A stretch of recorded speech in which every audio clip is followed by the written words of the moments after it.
Echo Generation 2 is a game that caught me off guard in the best way. I went in expecting one thing and came out feeling like I had played something stranger, bolder, and more confident than I had first assumed. It takes the eerie, small-scale charm of the original and pushes it into a bigger, weirder sci-fi shape, trading a familiar kind of mystery for an anthology of broken worlds, uneasy families, and cosmic trouble. That change could have been a disaster. Instead, most of the time, it feels alive.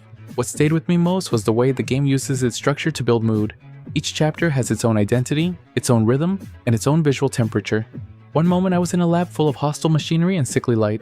The next I was in a black and white nightmare, then out in neon space with a bounty hunter and a strange animal companion. The stories are short, but they do not feel empty. They feel concentrated, like the game is asking me to catch a world in motion, then move on before the spell breaks. That approach gives the whole thing a sense of momentum, even when I wished I had more time with the character or more room for a scene to breathe. The combat surprised me too.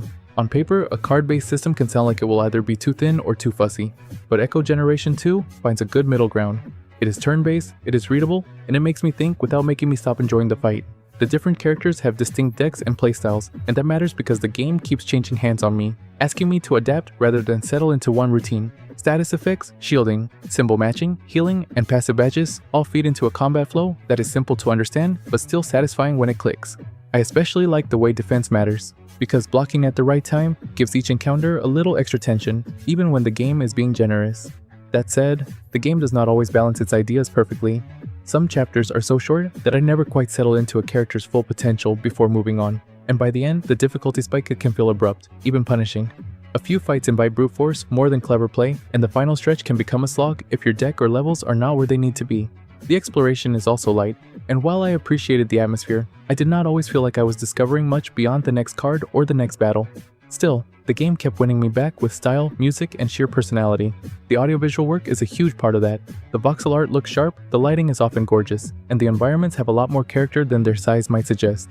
Some of the chapter-specific settings are striking in a way that sticks with you, and the soundtrack gives everything a kind of cool, synth-heavy pulse that never really lets go. Even when the dialogue feels a little stiff, the game's tone carries it.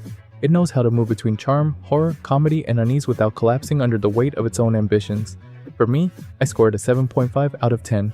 It is not the deepest deck builder, and it is not always the smoothest RPG, but it has enough heart, imagination, and tactile combat joy to make the journey worth it. Players who enjoy stylish indie RPGs, anthology-style storytelling, and deck building that stays accessible rather than overwhelming will get the most from Echo Generation 2. It is especially good for anyone who values atmosphere, strong art direction, and a game that is willing to be strange.